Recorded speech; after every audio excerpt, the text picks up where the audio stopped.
పర్ణిక కిందకి వెళ్ళి క్యాంటీన్ దగ్గరికి నడవాలి అనుకుంటుంది లిఫ్ట్లో నుంచి బయటికి వచ్చి. అప్పుడే ఆమెకి ఎదురుగా నవ్వుకుంటూ వస్తున్నాడు కదా కరణ్. అతని పక్కన మరో అమ్మాయి ఉంది. చాలా అందంగా ఉంది. తను నవ్వుకుంటూ పట్టించుకోకుండా అటువైపుగా వెళ్ళటం గమనించింది పర్ణిక. హాయ్ గైస్, భవానీ భవీస్ లాక్డ్ హార్ట్ ఎపిసోడ్ 31లోకి వెళ్ళిపోదామా? ఇప్పుడు ఏం జరగబోతుంది ఏంటి అనేది. పరి ఎదురుగా కనిపించినా కూడా ఏమీ చూడనట్టుగా, తనకసలు ఏమీ పట్టనట్టుగా కరణ్ అమ్మాయిలతో నవ్వుకుంటూ చాలా అంటే చాలా సరదాగా మాట్లాడుకుంటూ వెళ్ళిపోయాడు. ఇదంతా క్యాంటీన్ నుండి బయటికి వచ్చిన కొందరి కంట కూడా పడిపోయింది. పరి వైపు చూసి వెటకారంగా నవ్వుకున్నారు వాళ్ళు. మోజు అనేది ఎన్నాళ్ళో ఉండదు, అది తీర్చుకోవటం, వేరే వాళ్ళని పెళ్లి చేసుకోవటం ఈ మధ్య పెద్ద ఫ్యాషన్ అయిపోయింది కదా అంటూ ఒకరంటే, మరే పాపం ఆ వచ్చిన వాడికి తెలియదు ఎంత కథ నరిపారో అని మరొకరు. సరేలే మనకెందుకు, ఏదైనా అంటే మరలా మన ఉద్యోగాలు కాస్త ఊడిపోతాయి, ఎందుకంటే మనకి చేతయిందేముంది మాట్లాడుకోవటం తప్ప, వారిలాగా వలలో వేసుకోవటం మనకిక్కడ చేత అవుతుంది అని మరొక అమ్మాయి. ఇక అంత సినిమా ఉండదులే అని ఇంకొక అమ్మాయి అన్నది. హాహాహా అని నవ్వుకుంటూ వాళ్ళు ఒకళ్ళు ఒక మాట అంటే ఇంకొకళ్ళు ఇంకొక మాట అంటూ పరి వైపు చురచురా చూసుకుంటూ లిఫ్ట్లోకి ఎక్కి వెళ్ళిపోయారు. వాళ్ళ మాటలు తన గురించే అని పర్ణికకి బాగా అర్థమైపోయాయి. అర్థమైనా కూడా తను ఏం చేయగలదు? ఏమీ మాట్లాడకుండా మౌనంగా ఉండిపోయింది పర్ణిక. అదేంటో జనాలు అందరూ విచిత్రంగా ఉంటారు. తనెప్పుడు కరణ్కి దగ్గరవ్వాలని ప్రయత్నించిందే లేదు. అసలు అతని సహాయాన్ని అర్థించింది కూడా ఎప్పుడూ లేడు. అతనితో చనువుగా మాట్లాడి కూడా ఎరగదు. అలాంటిది అతను ఏదో చేస్తే అందరూ నన్ను ఎందుకు తప్పుగా అనుకుంటున్నారు అంటూ విసుగ్గా చాలా చిరాగ్గా ఉంది పర్ణికకు. ఈ లోకం ఇంతేనా? అసలు దేని గురించి పట్టించుకోదు కదా. ఎవరో ఏదో చేసిన తప్పుకి మరెవరినో నిందిస్తూ ఉండటమే కదా లోకానికి చేతయింది అంటూ అతనికి తనకి మధ్య వేరే సంబంధం ఏమీ లేదు కదా అని గట్టిగా అరవాలని ఉంది తనకి. కానీ అలా చేస్తే ఎవరు నమ్ముతారు? తనకిప్పుడు క్యాంటీన్కి వెళ్ళి అన్నం తినాలని కూడా అనిపించటం లేదు. కానీ తను వెళ్ళకపోతే తన కోసం ఎదురు చూస్తూ స్నేహ కూడా తినకుండా వెనక్కి వచ్చేస్తుంది అని అనిపిస్తుంది తనకి. అందుకనే స్నేహ తినదు కాబట్టి, లేదంటే తను అసలు వెనుదిరిగి వెళ్ళిపోవాలని అనుకుంది. ఇక ఏం చేయాలో అర్థం కాక పరి ముందుకు నడిచింది.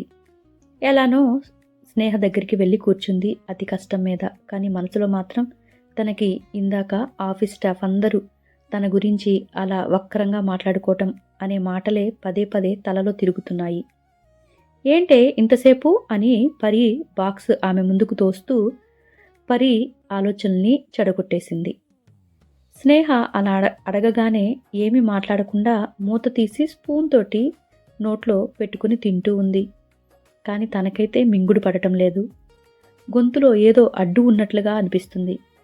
ఇలా కాదు అని అనిపించుకుని తలెత్తి స్నేహ వైపు చూసి, స్నేహ, నేను జాబు చెయ్యాలి అనుకోవటం లేదు, ఈ జాబ్ని మానేయాలి అని అనుకుంటున్నాను అంది పర్ణిక. వాట్? ఇప్పుడు ఇంత సడన్గా ఏంటే అని అడిగింది స్నేహ ఆశ్చర్యపోతూ పర్ణిక వైపే చూసి. నాకు ఇక్కడ ఒక్క క్షణం కూడా ఉండాలని లేదే, నేను వేరే జాబ్ చూసుకుంటాను అంది పర్ణిక. వెంటనే స్నేహకి అర్థమైపోయింది. ఎవరైనా ఏమైనా అన్నారా అని అనుమానంగా అడిగింది స్నేహ పర్ణికని చూసి. ఏమీ లేదు అని తలదించుకొని తల ఊపుతూ ఉంది పర్ణిక. కరణ్ సార్ ఏమైనా అన్నారా నిన్ను? పెళ్లి గురించి తెలిసి ఏమైనా కోప్పడ్డారా అని అడిగింది స్నేహ. బయటికి రాబోతున్న కన్నీటిని పంటి బిగువునే ఆపేసింది పరి.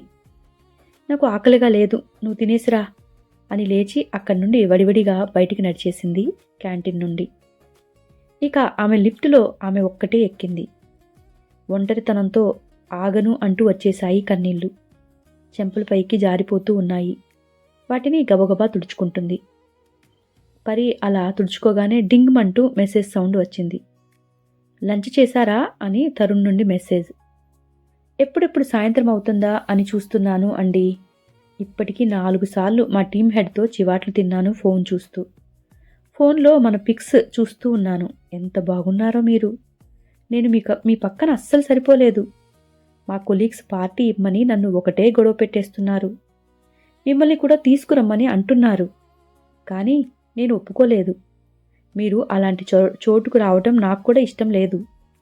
మిమ్మల్ని మన పెళ్ళయ్యాక మా ఫ్రెండ్స్కి పరిచయం చేస్తాను, లేదంటే కుళ్ళుకొని చస్తారు వెధవలు అని నాన్ స్టాప్గా మెసేజ్ మీద మెసేజ్ చేస్తూ ఉన్నాడు తరుణ్. పరి వాటిని చదువుతూ తెలియకుండానే నవ్వుకుంది.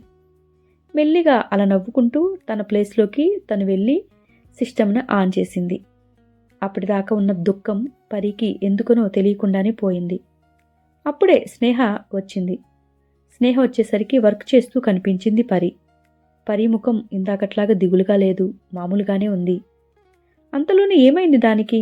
ఇందాకేమో అంత బాధగా ఉంది, ఇప్పుడు చూస్తే నార్మల్గా అయిపోయింది అనుకుంటూ తన ప్లేస్లో కూర్చుని తెచ్చిన శాండ్విచ్ పరి టేబుల్పై పెట్టి, ఇదైనా తిను, అన్నం ఎటు తినకుండా వచ్చావుగా అని అంది.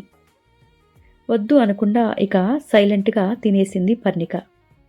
అప్పుడే మేనేజర్ రావడంతో సైలెంట్గా వర్క్లో మునిగిపోయారు అందరూ. కాసేపటికి కరణ్ ఆ అమ్మాయి కలిసి నవ్వుకుంటూ బయటికి వెళ్ళిపోయారు. అందరూ ఒకసారి వాళ్ళని అటు మరొకసారి పరీని చూశారు. పరి మాత్రం ఎవ్వరి వైపు తల తిప్పకుండా తన పనేదో తను చేసుకుంటూ ఉంది. ఇక సాయంత్రం అయిపోయింది. సిస్టమ్స్ షట్డౌన్ చేసి ఒక్కొక్కరు వెళ్ళిపోతున్నారు. స్నేహ పరి కూడా లేచి తన బ్యాగ్స్ తీసుకొని బయటికి నడిచారు. ఇద్దరూ అలా చిన్నగా నడిచేసరికి తరుణ్ అక్కడ రెడీగా ఉన్నాడు బైక్ తోటి. హాయ్ అని అన్నాడు ఇద్దరిని చూసి. హాయ్ అని బదులు ఇచ్చి నేను వెళ్తాను అంది స్నేహ. కాఫీ తాగి వెళ్ళండి అని అన్నాడు తరుణ్. వద్దులేండి, మీ మధ్యలో నేనెందుకు పానకంలో పుడకలాగా? ఇక నన్ను తిట్టుకుంటారు గ్యారెంటీగా, పానకంలో పుడకలా వచ్చింది అని అంటూ చెప్పగానే స్నేహ అలాంటిదేం లేదండి, రండి ప్లీజ్ అని అన్నాడు తరుణ్. అతని చూపులు మాటి మాటికి పరి వైపు వెళ్ళడం గమనిస్తూనే ఉంది స్నేహ. పర్వాలేదురా, రా అంది పరి. ముగ్గురు కలిసి పక్కనే ఉన్న కాఫీ షాప్లోకి వెళ్లారు. వాళ్ళని ఆఫీస్లో చాలామంది గమనిస్తూ ఉన్నారు. కాఫీ షాప్లో కూర్చొని మెనూ పరికి ఇచ్చి ఏం కావాలో ఆర్డర్ చేయండి అన్నాడు తరుణ్. ఇద్దరు ప్లెయిన్ కాఫీ ఆర్డర్ చేశారు. తరుణ్ కొంచెం స్నాక్స్ ఆర్డర్ చేసి అవి ఓకేనా పరి అని అడిగాడు. పరి తల ఎత్తి చురుగ్గా చూసింది. ఆమె చూపుకి కంగారుగా ఐఎమ్ సారీ అండి, మనం త్వరలో పెళ్లి చేసుకోబోతున్నాం కదా అని చనువుగా ఉంటుంది అని పరి అన్నాను. ఏకవచనంతో పిలిచాను. ఇట్స్ ఓకేనా? పెళ్ళయ్యేంత వరకు మీరు అనే పిలుస్తాను అని అన్నాడు తరుణ్. పర్వాలేదు అని అంటుంది అని అనుకున్నాడు తరుణ్. కానీ పరి ఏమీ అనకుండా మౌనంగా ఉండేసరికి ఇక గారు మీరు అని పిలవక తప్పదు అని అనుకొని కొంచెం డీలా పడ్డాడు. తరుణ్ అలా బాధపడుతూ పర్ణిక ఎందుకు నన్ను ఏకవచనంతో పిలవనీయలేదు అనుకొని మనసులో అనుకుంటూ ఉన్నాడు. హాయ్ గైస్, ఈ రోజుతోటి ఈ ఎపిసోడ్ అయిపోయింది. నిజంగా పర్ణిక తరుణ్ని ఇష్టపడే పెళ్లి చేసుకుంటుందా లేదా ఏమో, నాకు కూడా ఇది డౌట్గానే ఉంది, ఇంట్రెస్టింగ్గా ఉంది. మరి కరణ్కి పరికి మధ్యలో ఏం జరగబోతుంది ఏంటి అనేది. ఎందుకంటే చెప్పాను కదా, ఇది నా స్టోరీ కాదు, భవానీ భవి రాసిన స్టోరీ. సో నెక్స్ట్ ఎపిసోడ్ కోసం మీలాగే నేను కూడా ఎదురు చూస్తూ ఉంటాను. నేను చదివేటప్పుడే మీకు ఆడియో ఇస్తున్నాను. ఓకే, నెక్స్ట్ ఎపిసోడ్లో తిరిగి కలుద్దాం. Bye guys.